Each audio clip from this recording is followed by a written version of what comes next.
तो नमस्कार, आप सभी का हमारे यूट्यूब चैनल पर स्वागत है। तो हम लोग क्लास 12 की बायोलॉजी चल रही है। इसके अंतर्गत आज का जो टॉपिक आपका होने वाला बहुत ही खास टॉपिक होने वाला है, क्योंकि अगर हम लोग बात करें चैप्टर्स की तो हम लोगों ने बायोलॉजी में अब तक के 5 चैप्टर को कंप्लीट कर लिया है। ठीक, तो उसके अंतर्गत जो आपका तीसरा चैप्टर था उसका जो एक लेक्चर था वो आपका मिस हो गया था। तीसरे चैप्टर का जो आपका था मानव जनन। ठीक, तो उस एक लेक्चर को आज की वीडियो हम लोग पूरी तरीके से कंप्लीट करने वाले हैं। ठीक, तो मानव जनन में एक लेक्चर आपका मिस हो गया था। वो जो आपका लेक्चर था काफ़ी अच्छा महत्वपूर्ण लेक्चर है, उससे भी क्वेश्चन बनते हैं बोर्ड परीक्षा में आपके।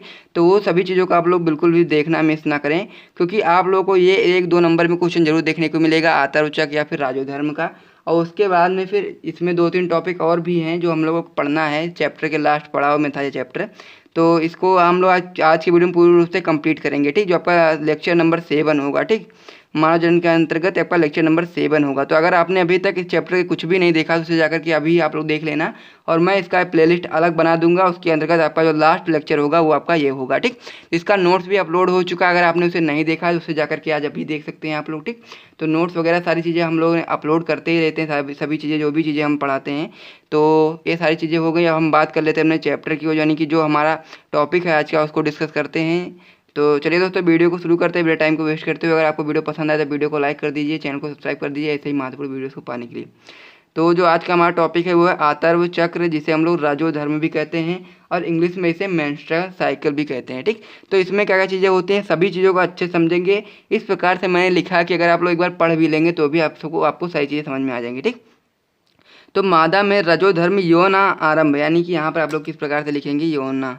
ठीक, यौना आरंभ प्रारंभ होने पर प्रारंभ होता है, यानी कि जो मादा में जो रजोधर्म होता है, यानी कि या फिर आतर्व चक्र जो होता है वो यौना आरंभ के आरंभ होने के बाद, यानी कि जो यौना आरंभ होता है उसके प्रारंभ होने के बाद ही ये प्रारंभ होता है रजोधर्म। ठीक, या 12 से 13 वर्ष के आयु काल में प्रारंभ हो जाता है, यानी कि जो मादा होती है वो 12 से 13 वर्ष की जब हो जाती है तो उसमें ये आतर्व चक्र आना स्टार्ट हो जाता है, और साथ ही में 45 से 50 वर्ष की आयु तक ये मतलब कि पहुँचते समय ये क्या होता है समाप्त हो जाता है। ठीक, तो 12 से 13 वर्ष की आयु में स्टार्ट होता है और 50 वर्ष की आयु तक समाप्त हो जाता है आतर्व चक्र। ठीक, तो आगे क्या बढ़ते हैं, आगे बढ़ते हैं इसको समझते हैं कि निषेचन न होने की दशा में गर्भाशय की दीवार तथा अंडाशय में चक्रीय परिवर्तन होता है।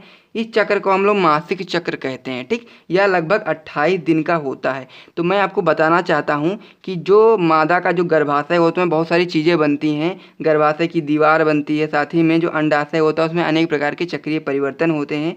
क्यों होते हैं, क्योंकि ये क्या होता है पूर्ण रूप से जो गर्भाशय है उसको तैयार करती है निषेचन के लिए, लेकिन जब निषेचन नहीं हो पाता है तो ये सारी चीज़ें क्या होती हैं टूटने लगती हैं और ब्लड के माध्यम से बाहर निकलती हैं। उसे ही हम लोग पीरियड कहते हैं या फिर आतर्व चक्र या फिर रजोधर्म कहते हैं। ठीक, तो ये सारी चीज़ें जिसमें बनती हैं उस प्रक्रिया को हम लोग चक्र कहते हैं। क्या चक्र कहते हैं, उसे हम लोग मासिक चक्र कहते हैं। ठीक, और यह लगभग 28 दिन का होता है, यानी कि 28 दिनों तक ये चीज़ें बनती रहती हैं। ठीक, फिर हम लोग बात कर लेते हैं इसके बाद क्या क्या चीज़ें होती है उसे समझ लेते हैं।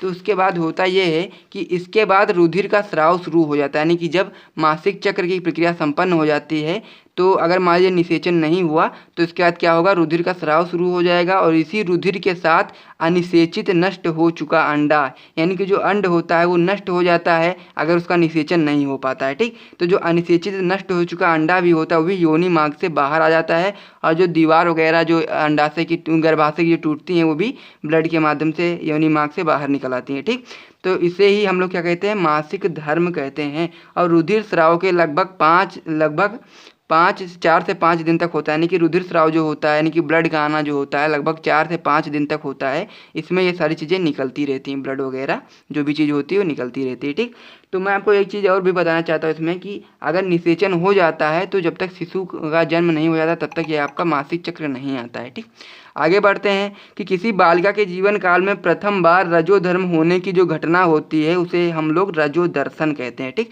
किसी बालिका यानी कि कोई भी अगर लड़की है तो उसके जीवन में अगर पहली बार रजोधर्म आ रहा है या फिर पीरियड आ रहा है तो उस घटना को हम लोग क्या कहेंगे रजोदर्शन या फिर मेनार्क कहते हैं।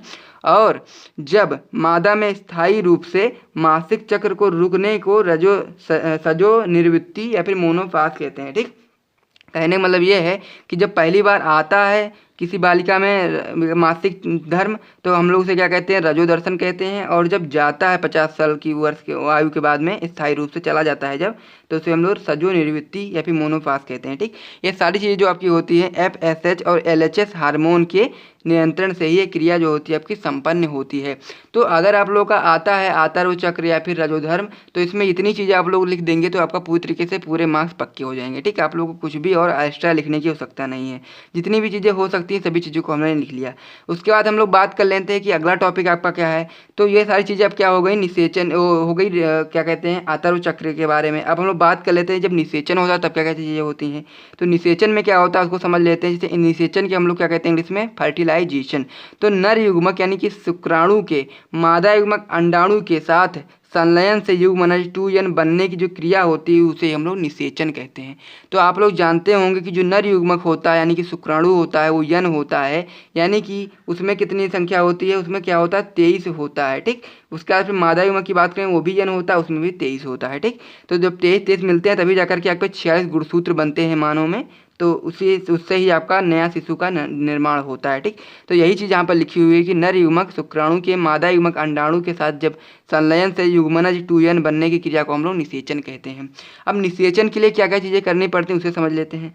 निषेचन के लिए नर मैथुन क्रिया द्वारा स्पर्म को मादा जनन पाथ पर स्खलित करता है। ठीक, और मनुष्य में आंतरिक निषेचन होता है, यानी कि मनुष्य में जो निषेचन होता है वो शरीर के अंदर होता है, इसलिए हम उसे आंतरिक निषेचन कहते हैं। निषेचन की क्रिया जो आपकी होती है वो फैलोपियन नलिका में होती है, क्योंकि वहीं पर जो आपका सेकेंडरी oocyte होती है, या फिर कह सकते हैं कि जो आपका अंड होता है फैलोपियन नलिका में ही होती है। शुक्राणु गति करते हुए अंडाणु तक पहुँच जाते हैं। ठीक, क्योंकि जो शुक्राणु होते हैं वो चल होते हैं, इसलिए वो गति करते हुए अंडाणु तक पहुँच ही जाते हैं। अंडाणु के कोशिका द्रव्य, मैंने जो अंडाणु होता है उसकी संरचना को हम लोग पिछले वीडियो में देखा था, इसका जो 6 लेक्चर था उसमें हम लोग देखा था कि जो अंडाणु की संरचना होती है उसके कोशिका द्रव्य में एक अगुणित केंद्रक पाया जाता है जो कि यन होता है। और वहीं पर शुक्राणु के भी जो हमने संरचना को देखा था तो उसमें भी क्या होता है, अगुणित केंद्रक पाया जाता है, वो भी यन होता है। तो दोनों जब क्या करते हैं आपस में मिल जाते हैं, जिसके फलस्वरूप 2n या फिर गुणित युग्मनज का फॉर्मेशन होता है, या फिर कह सकते हैं निर्माण होता है। तो यहाँ तक आप लोगों ने अच्छे से सारी चीज़ों को समझ लिया होगा। अब हम लोग बात कर लेते हैं अगले टॉपिक की ओर जो हमारा है निषेचन का महत्व। ठीक, तो उसे समझ लेते हैं अब कि निषेचन का महत्व क्या होता है। तो हम लोग जानते हैं कि निषेचन में जो पहला महत्व है वो क्या है, कि जो हम लोग जानते हैं कि जब निषेचन की क्रिया नहीं होती है तो जो आपका मादा होती है उसमें द्वितीयक अंडक ही रहता है और उसी के माध्यम से वो बाहर निकल जाता है, यानी कि उसमें अंड नहीं बन पाता, अंड बाहर नहीं निकल पाता, क्योंकि उसमें पहला ही अर्धसूत्री विभाजन होता है। और जब सेकंड अर्धसूत्री विभाजन तब होता है जब शुक्राणु उसके पास पहुंचता है, यानी कि द्वितीय अंडक के पास जब शुक्राणु पहुंचता है तभी जाकर के अर्धसूत्री विभाजन सेकंड होता है, और उसके बाद फिर जो उसमें से अंड निकलता है फिर शुक्राणु अंडाणु मिल जाते हैं और निषेचन की क्रिया हो जाती है।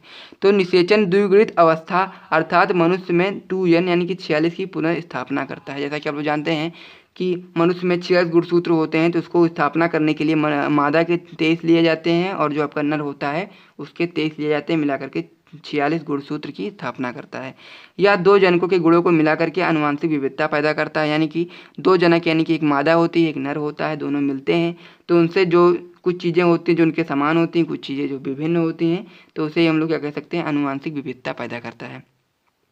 अब हम लोग बात कर लेते हैं कि प्रारंभिक विदलन व फिर अंतरारोपण क्या होता है, जैसे हम लोग प्राइमरी क्लीवेज या फिर इम्प्लांटेशन कहते हैं, इम्प्लांटेशन कहते हैं। ठीक, तो इसमें क्या होता है, निषेचन के बाद युग्मनज अंडवाहिनी के स्थितमस वाले क्षेत्र से होता हुआ गर्भाशय की ओर गति करता है।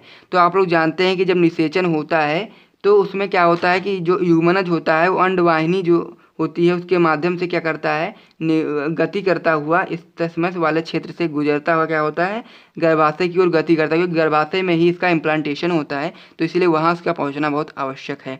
तो अंडवाहिनी में क्या होते हैं, सीलिया पाए जाते हैं, सीलिया जैसे होते हैं जो युग्मनज को आगे बढ़ाने में कार्य करते हैं। अंडवाहिनी में क्या करते हैं, आगे बढ़ाने में कार्य करते हैं और आगे बढ़ाकर कहाँ ले जाते हैं, गर्भाशय की दिशा में ढकेलने का कार्य करते हैं।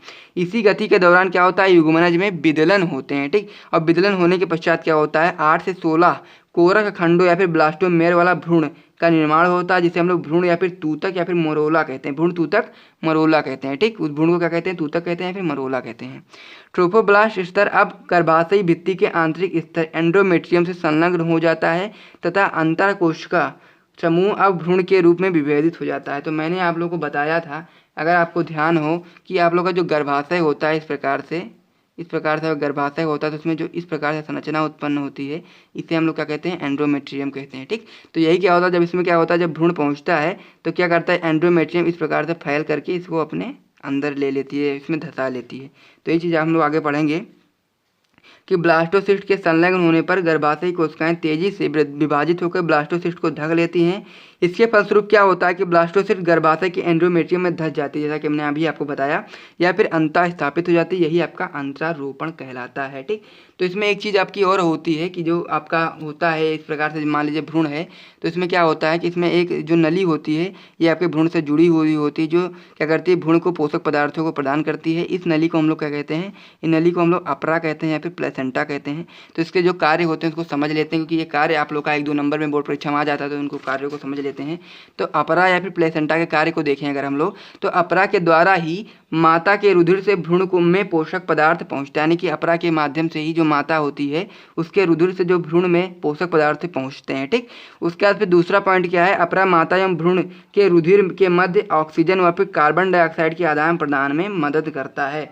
तो 2 पॉइंट आप लोग अगर लिख देंगे तो आप लोग को 1-2 नंबर जो मिलना होगा, जो भी क्वेश्चन आएगा उस हिसाब से मिल जाएगा। 2 पॉइंट से ज़्यादा इसमें ज़्यादा महत्वपूर्ण कुछ है नहीं। ठीक, तो अपरा के 2 कार्य आप लोग जरूर याद रखेंगे। फिर हम लोग बात कर लेते हैं जो इसका चैप्टर का जो लास्ट जो 2 टॉपिक बचते हैं उसको डिस्कस कर लेते हैं। तो वो आपका होता है प्रसव, यानी कि हम लोग क्या जानते हैं, हम लोग जान गए कि जो आपका निषेचन हो गया, निषेचन के बाद भ्रूण बन गया, भ्रूण बनने के बाद क्या होगा, शिशु बनता रहेगा। उसका जब 9 महीने के बाद जब डिलीवरी होती है तो उसे हम लोग क्या कहते हैं, प्रसव कहते हैं। और प्रसव को क्या कहते हैं, पार्ट्यूरेशन कहते हैं। ठीक, पार्ट्यूरेशन कहते हैं। तो इसमें क्या होता है, इसमें समझते हैं। मनुष्य में शिशु का जन्म तकनीकी रूप से प्रसव या फिर पार्ट्यूरेशन कहते हैं। इसकी 3 मुख्य अवस्थाएं होती है। कौन कौन सी अवस्थाएं होती है इसको समझ लेते हैं। पहली अवस्था में गर्भाशय ग्रीवा में फैलाव होता है या फिर प्रसरण शिशु को बाहर आने का मार्ग सुलभ कराता है। ठीक, तो पहली अवस्था में क्या होता है, गर्भाशय ग्रीवा। तो गर्भाशय ग्रीवा भी आप लोग जानते होंगे। ये सारी चीज़ें हम लोगों ने पिछले वीडियोस में डिस्कस करी इस चैप्टर के, तो आप लोग वहाँ जाकर के देख लेंगे तो सारी चीज़ें डिस्कस मतलब कि आपको सारी चीज़ें समझ में आ जाएंगी।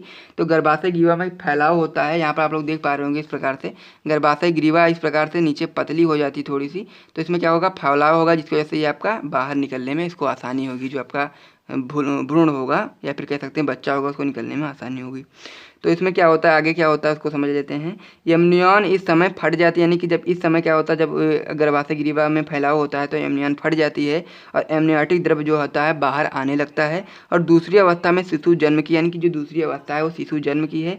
शिशु के स्वतः श्वसन प्रारंभ कर देने के बाद नाभि नाल काटा जाता है। ठीक, तो इसमें क्या होता है कि जब शिशु श्वसन लेना प्रारंभ कर देता है जन्म के पश्चात, तो उसमें नाभि नाल जो होता है, यानी कि जो नाभि में जो नलिका जुड़ी होती है उसे काट दिया जाता है।